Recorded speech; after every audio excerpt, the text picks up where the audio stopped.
Hi, my name is Peter Thiel, Thiel, from Prospect at 4 Matthew Street. And it's interesting, I wasn't really prepared to speak before the meeting tonight, but I was very interested to hear what the various sides had to say. So when I came in and I saw that there was a sign-up sheet, I figured, well, at least I could decline if I had nothing to say. I'd like to start out by saying, first of all, that I have a career with the Agricultural Experiment Station in New Haven, Connecticut. I worked on the dispersal of aerial spores and pollutants and things like this. We had a weather balloon that we sent up at Lockwood Farm in Hamden. And this balloon was a 14-foot bright orange balloon, and we had tethers on the line with an electric winch to let it go up. And I was the guy with the button in my hand to make the thing go up and down. And just so you have a sense of perspective, I know you studied this. You guys have studied this over and over and over. Most of us are not telling you anything new. But I want to drive home the point that this thing is enormous. If you take a mature forest tree, call it about 100 feet on average, this would be about 5 times higher, 5 times as high as a 100-foot tree. That's huge. Those who are for this would probably find, I heard one lady say, majestic. Well, if you've got that attitude, you better consider it majestic because it's going to be in your face. I, for one, stand with my neighbors who were here first and who don't want this project. I think it's very, very important to understand whatever the politics of energy in our country, wind energy, I'll tell you, I would love to have one soldier come home because of energy, our use of renewable energy. My son went to Iraq. He came back. He's fine. I don't believe one soldier will come back as a result of this project. I don't know what the subsidies are. I don't know where the money comes from for this project. But I also heard somebody say, if this was a viable business, and I am pro-business, and whoever Mr. Zupkus is, I don't recognize, I don't know his face. I salute him for being in business. But if you've got to take subsidies to make your business work, your business doesn't work. The business has to stand on its own 2 feet and make money. Or it's not a business, it's a socialist plot. You call it what you want, that's how it goes. So if he's investing on his own, or has capital investment, hats off to him, hats off to the jobs, because the companies fire up this economy. The companies make the jobs. The government has never produced a single thing. That's my opinion. Take it or leave it, but I stand with my neighbors. I live about 2.5 miles away from the site. I will not see it except when I'm going to Route 69.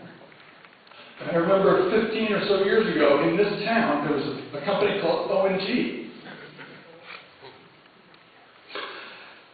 The people of this town stood together because those who were on the route of Route 69, who were going to bear the brunt of 100 trucks going back and forth, well, if you're off on a side street, you don't see it.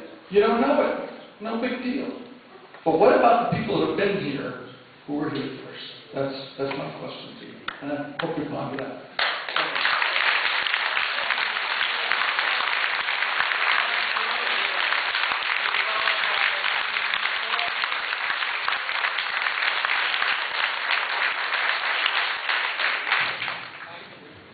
Good evening. Welcome.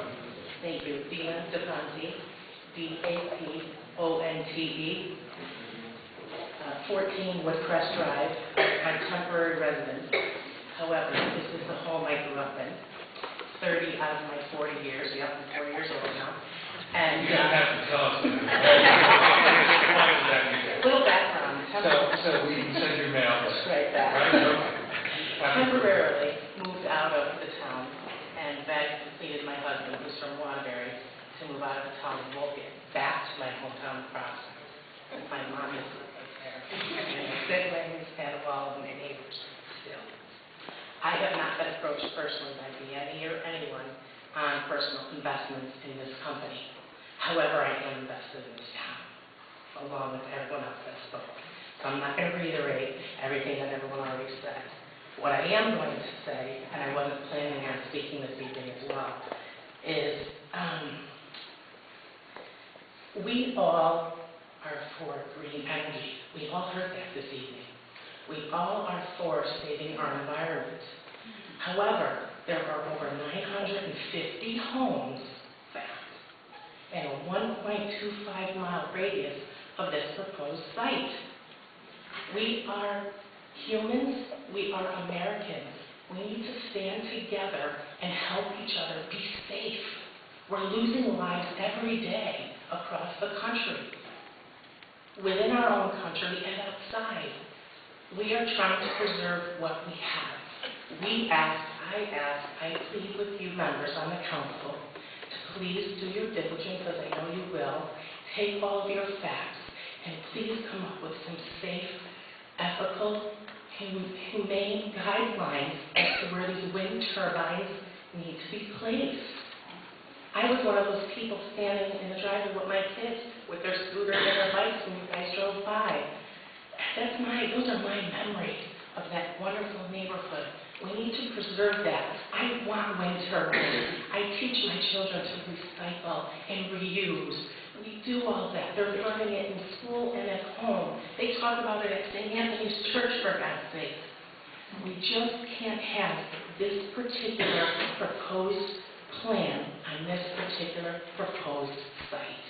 And when they talked about these turbines in other schools, you know what? Yes, I've read about them as well. But they are not almost 500 feet. We have a big difference. We're not comparing apples to apples. So I encourage you, do your homework, get your evidence, gather everything. Please make the right decision. This is not the right site for our